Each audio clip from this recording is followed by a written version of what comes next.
Welcome back. This is Benisa's Cafe podcast, and this is episode number 3. Today, I have Tammy with me with Yummy Bowls. Tammy is a friend of mine and somebody I admire, which is why she is here. And I want her to tell you guys all about herself and her business venture. So we're going to start off with our drink choice of today, which is chai tea. And that was her favorite drink that she chose. So tell us a little bit more about what you like about chai tea.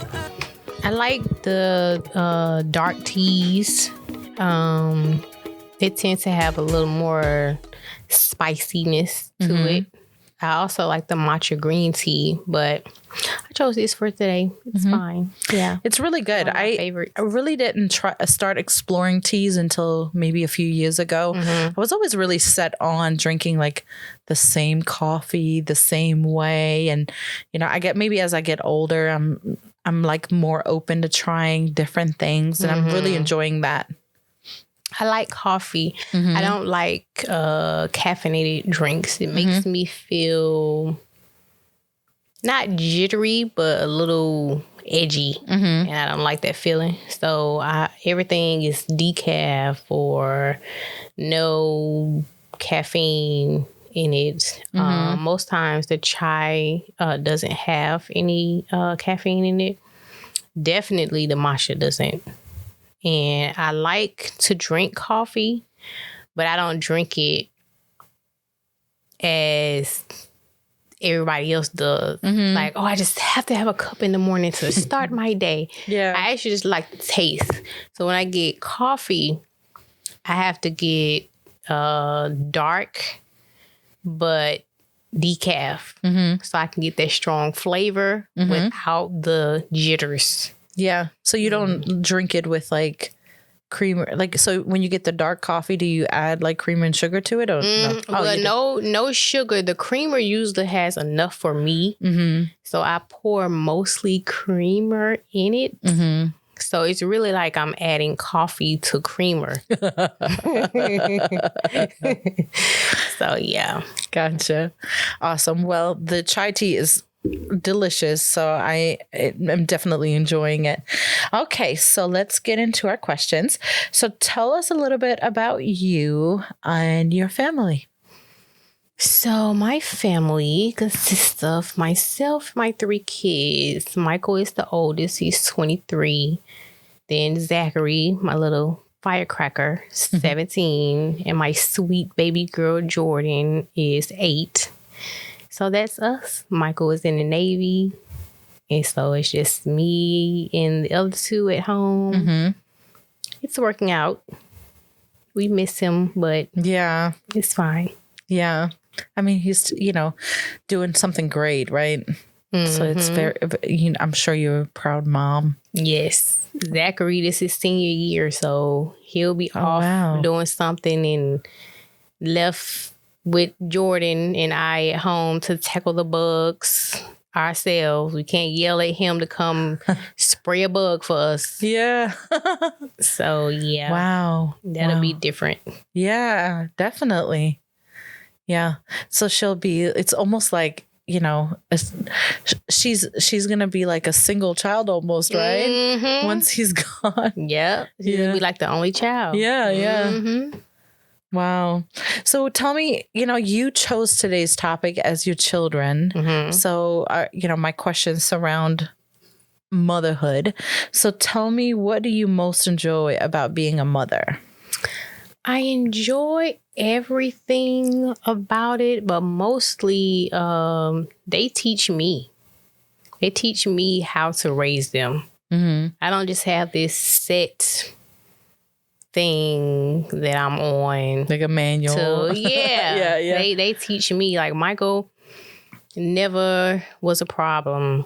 Never. I mean, he may have been on punishment once. He was just like the perfect kid, and even now he's still like the best human. Let's see. Yeah, they teach me, and then Zachary is totally different. So I'm not raising him how I raised Michael. It's like they teach me, how to raise them. Jordan, she's so sweet and pure and innocent. So I raised her differently than I, have the boys. So yeah, it's they teach me. How was that adjustment from going from 2 boys to then a girl? It was easy for me because I've always been around kids. So it was no big deal. She just fell into place. Yeah. That's awesome. Especially being a baby girl, I'm sure. They were spoiling her when she was little, and they were spoiling her, protecting her from getting little pops here and there. I think Zachary wants her to get pops now, so he don't really protect her as much anymore.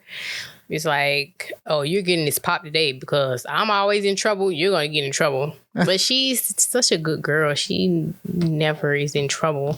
But, yeah, they don't really protect her as much anymore. Yeah. So what was the best advice on motherhood that you have ever received? And what advice can you share with new moms? No offense to friends or family who may hear or see this, but I don't recall getting any advice from anyone that I'm currently using or have used in the past. I would just say go with the flow. Make sure you keep lines of communication open. It's not to say that the kids are going to tell you everything, but at least they know they can come to you and tell you the important things. And so that's what I like. Michael, he still comes and tells me what I seem like is everything. I don't want him to tell me any extra details about his personal life or, whatever, even work life, certain things he just have to live and learn on his own, go through his own obstacles. But yeah, just keep the lines of communication open. Whatever they come and tell you, listen, be there, be supportive. For example, I had a conversation with Zachary. Jordan would come and tell me, oh, Zachary did X, Y, and Z. So when I asked him about it, well, why did you hit her? Well, I didn't hit her. I just tapped her. Well, to her, it was a hit. You can't tell her how to feel about you tapping her. So he would always feel like, oh, she's telling on me. And I'm like, no, you're not in trouble. But I do have to address it. And I have to address it in front of her. Because what if I don't? And then she goes off to someone else's house or school and someone does something to her. And she's like, well, I'm not going to tell my mom because she's not going to do anything anyway.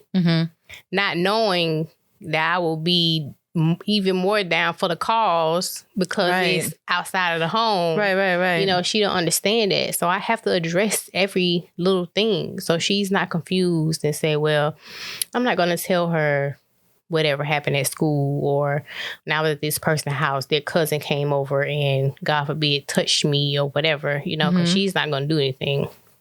I have to address it. So, well, it kind of also teaches her, once she becomes an adult and, gets into like a work environment or starts a job, she'll know that if something, God forbid, happens to her that is wrong, that she can go and tell someone without fearing, and knowing that somebody's going to listen or address it. Yeah, they're going to care. Yeah. And that you're not just brushing it off. Right. Absolutely. So that's why I try to tell them. But he still doesn't get it. He thinks he's in trouble every time. So I think, I see that with my girls sometimes too. They love telling on each other also. And sometimes it can be a little, bothersome because some of the things that they tell on each other, it's almost like they're retaliating against each other, repeatedly. But I mean, at the end of the day, I think that, it is important that they do, voice their opinions and that they talk about these things. And I think also it's a bond builder. Mm-hmm. They're building that bond. Everything is not going to always be nice and fun and games. You're going to go through ups and downs in life, in relationships, whether it's a friend, a family member, coworker, and you have to learn how to problem solve and work it out and get through it. Yeah. And that's part of building a bond. Mm-hmm. Yeah. So my kids, I always tell Michael, I'm looking online for flights to come and see him. Mm-hmm. And then when I'm about to book the flight just for myself, I'm like, no, because he's going to look behind me like, the kids are behind you, right? Because their bond is so strong. He's like, certainly you didn't come out here without my siblings. Yeah. But yeah, so, they have a strong, loving bond. That's so especially important. to be the age difference, that they are. They're not like really close in age, but they still have that strong bond. So I'm thankful for that. Mm-hmm, that's great. Mm-hmm. So looking back, is there anything you would have done differently as a mom? Oh, let's see. I don't know if anything. Probably had them closer. In age? Yeah, but it was never a plan to like space them out either. Mm-hmm. It just happened. But yeah, probably have them closer. Because Michael is 23 and he's already out doing whatever. If I had Zachary 2 years later, or 3 years later, he'll be out too. So yeah, I don't know. Probably had him a little bit closer. Other than that, maybe did a few things differently with Zachary growing up. Just even from like a toddler.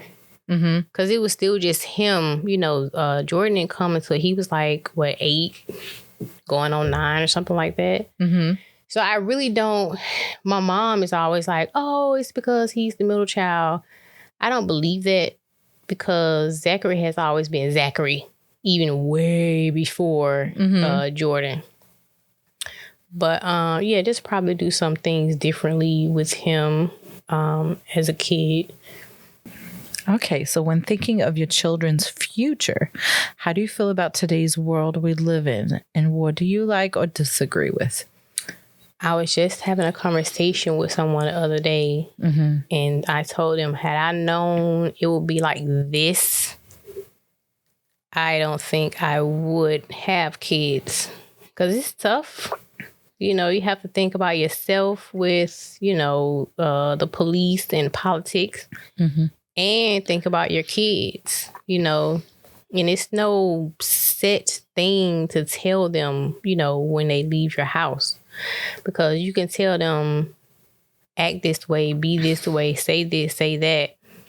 That doesn't necessarily mean anything when you encounter the police or, someone crazy out here in the street. So, yeah, it's tough. It's tough. Yeah, we definitely live in tough times. Mm-hmm. And with you having, almost 2 adult Black sons, I can imagine how worried you can be. You are sometimes, especially with Michael living so far away from you too.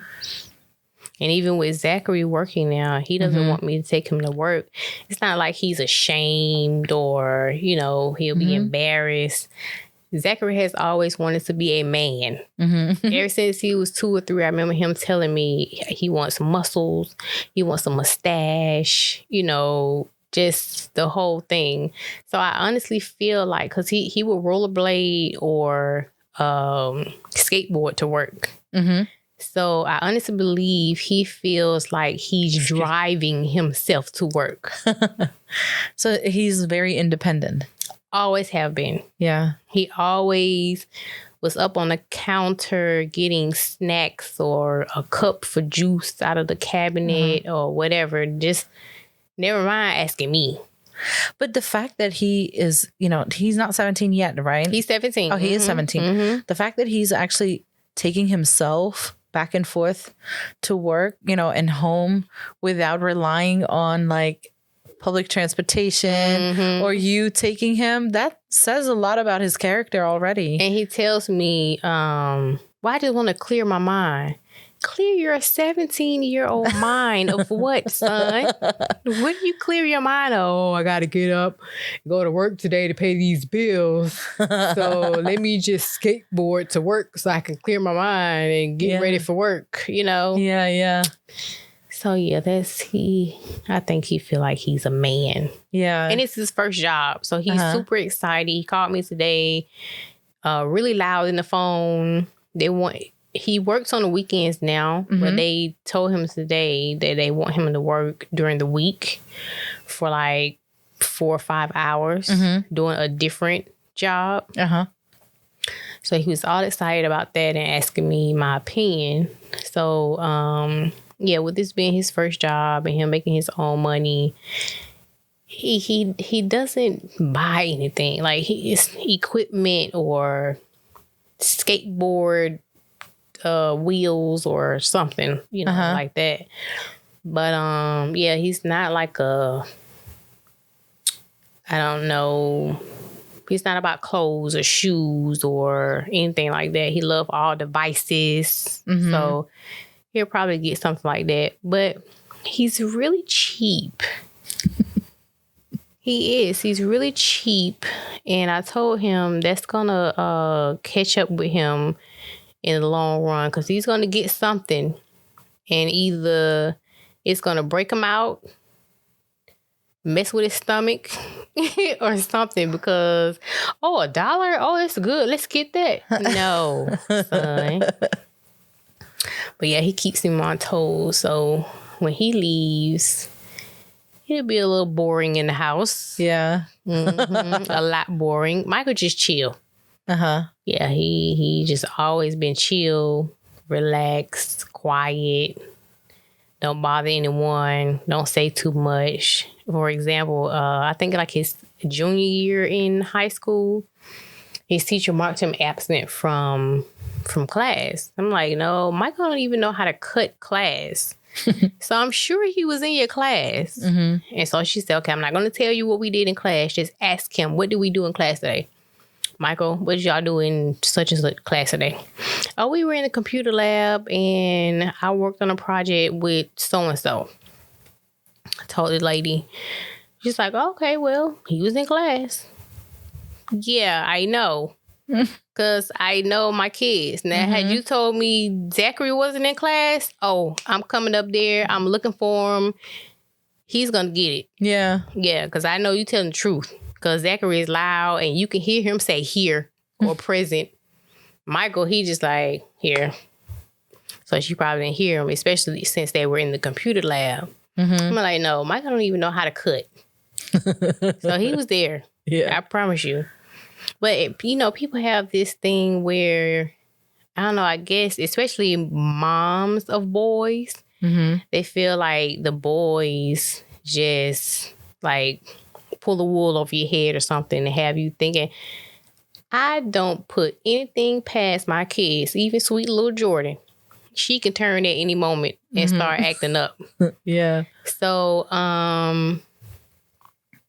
no, they always say, okay, you have a boy, he's going to try you, just make sure this and that, or now he's driving, so he's not going to be there, or he may have a girlfriend and then start acting this way or that way.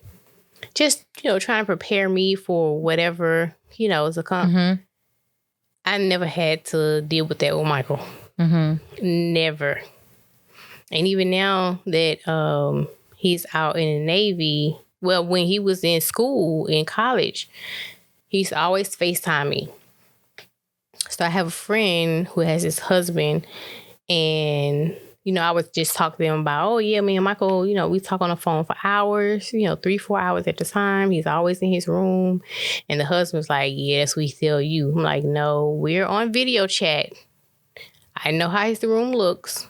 And even if he's not always in his room, so what? Mm-hmm.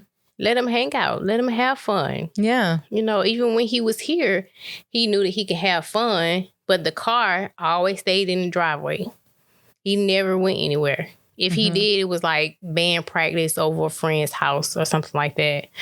But Michael, he's more like me when I was younger. I don't want to say he's afraid. I was, but I don't want to say he's afraid because he's a guy. So he might not like that. Mm-hmm. But cautious, maybe? Very cautious. Mm-hmm. I was afraid. I was shy. Only time I broke out of my shyness, I guess, is when I had him, because I knew I had someone to speak up for, and to take care of, be a voice for. And even now I'm still reserved. Like if it was a lot of people in here, like I'm at a party or something, we've been places and we just sit there and, be with ourselves, chatting. And if you're not there, I'm just by myself, observing. Mm-hmm. I'm not the one to just go up to any and everyone and have a conversation, with them. I like to observe and see, feel that vibe. If it's good and we connect, that's good. I think you and I connected through the whole setup and cleanup. Oh, yeah, exactly. The events that we've attended together. Mm-hmm. Yeah, I think that's how and that was, again, when there were less people around. It was just like maybe 5 or 6 of us helping either set up or, cleaning up after the events. Right. And that's how we connected and got closer. Yeah. So how do you think raising a child 10 to 20 years ago to today has changed?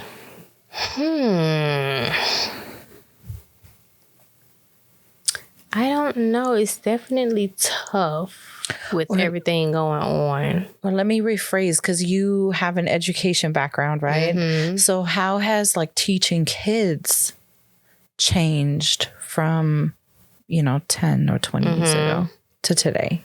Well, I haven't been in the classroom in a while, but I still have friends who are in the classroom. And of course, with the whole pandemic, that's an obvious change. I could go in there and still work it, with the pandemic. Do you think kids are smarter today than back then? Maybe because they're exposed to more information through the internet? Do you think that, not smarter, or are they more advanced at their age now? Maybe a 4 or 5-year-old? Do you see, are they more... Yeah, I think knowledgeable? They are. I think they are. They have to be, because kindergarten is not just alphabets and numbers anymore. They're teaching the basics of adding, with manipulatives. So they have to be more advanced.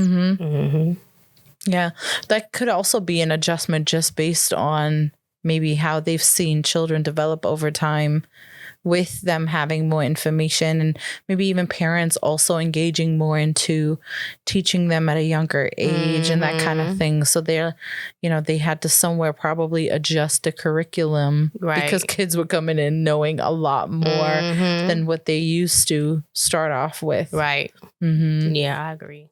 Being a busy mom, what is your favorite go-to dinner recipe that is quick and the kids enjoy? I think the usual is spaghetti, but we love salmon is good. It's very quick. You can make some quick 10-minute rice and some quick beans or peas, So we love that. We can make a lot of that and still have it as leftovers the next day. Yeah. Yeah, we like fish too. What is your take on how this country is structured to help children and families? Do you think there's enough support? I don't think there is, especially for the parents who don't know. For myself, being in the classroom, I know what the kids need to know for school. But no, not for the ones who aren't or have never been in the classroom to teach kids. I don't think there is enough support. There should be.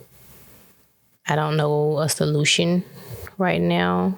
Other than, I know some of the schools, like with PCA, they have different parent workshops where parents can come up and learn about or at least see what their child is doing in math and reading. But, I mean, the parents, sometimes they work late or they're working, 2 and 3 jobs. So they're not able to go up there to those workshops. I don't know. They do have some things where they can log into online. But that's tough too because a lot of homes don't have Wi-Fi. We saw that during the pandemic, where some families had to go and sit outside of a Starbucks or something to connect in order for their kids to do their work. So, I mean, I don't know. I wish I had a solution.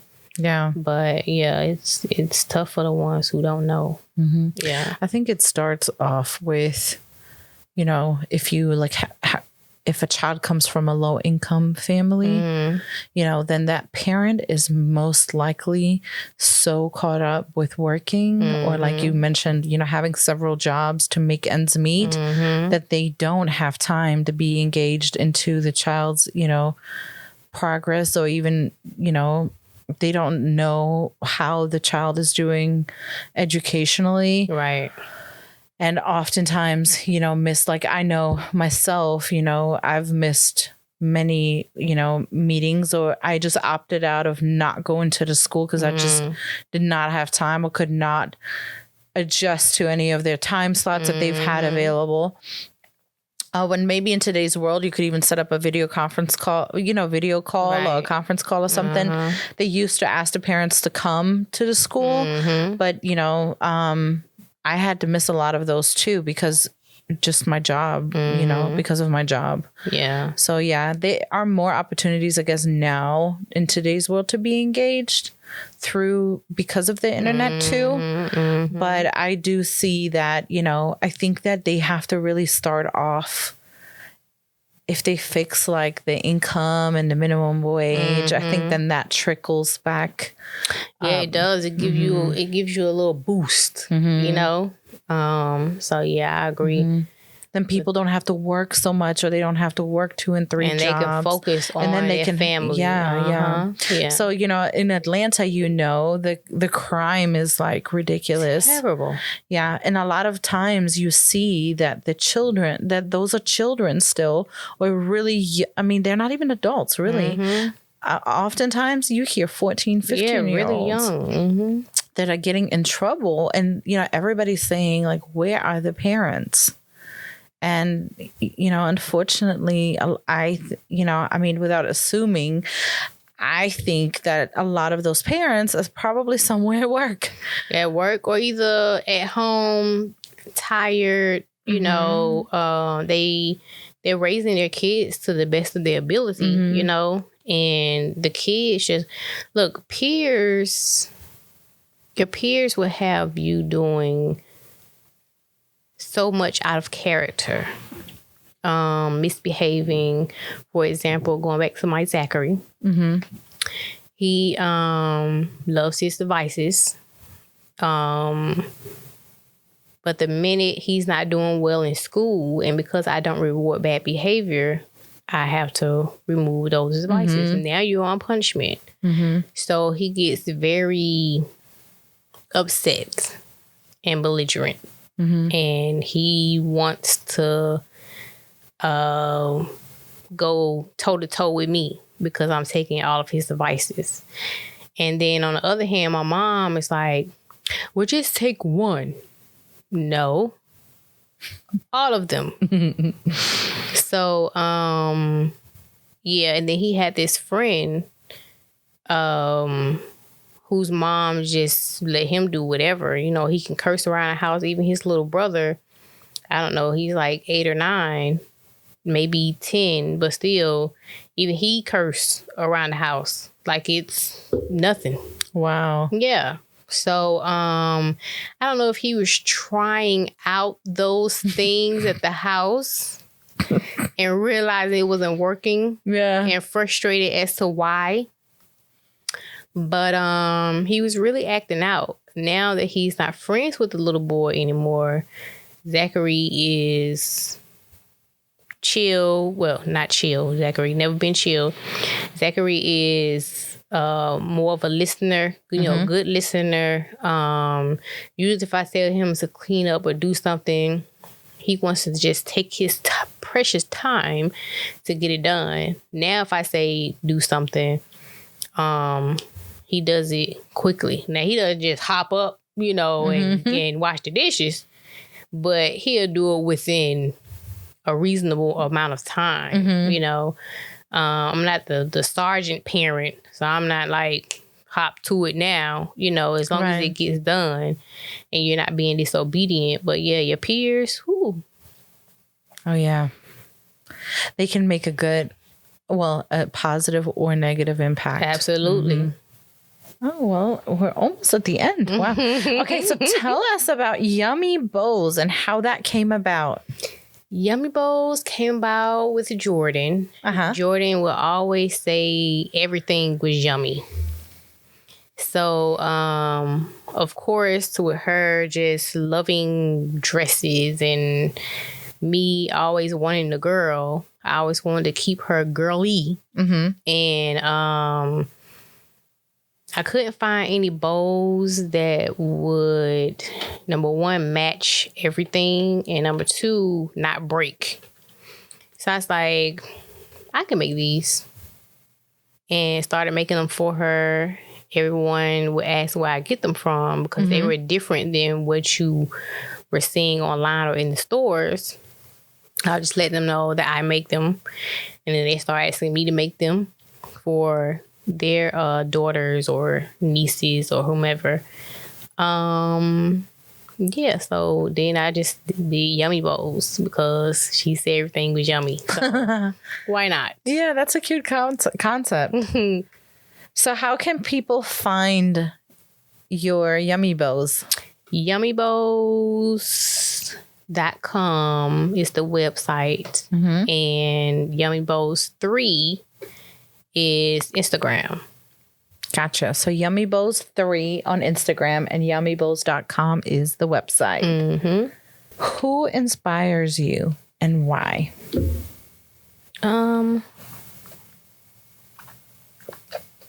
The kids do, because I want them to see me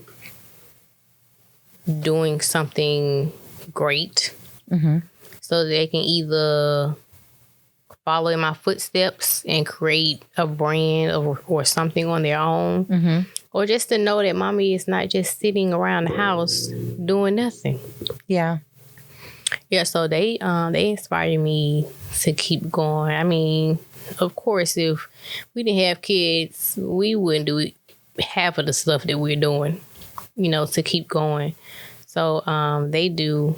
And then as far as the business side, I think that Shaniqua Dasher, she pushes me a lot. Even though sometimes I'm like, girl. But no, she's really sweet. She pushes me a lot to do things, you know, outside of my comfort zone.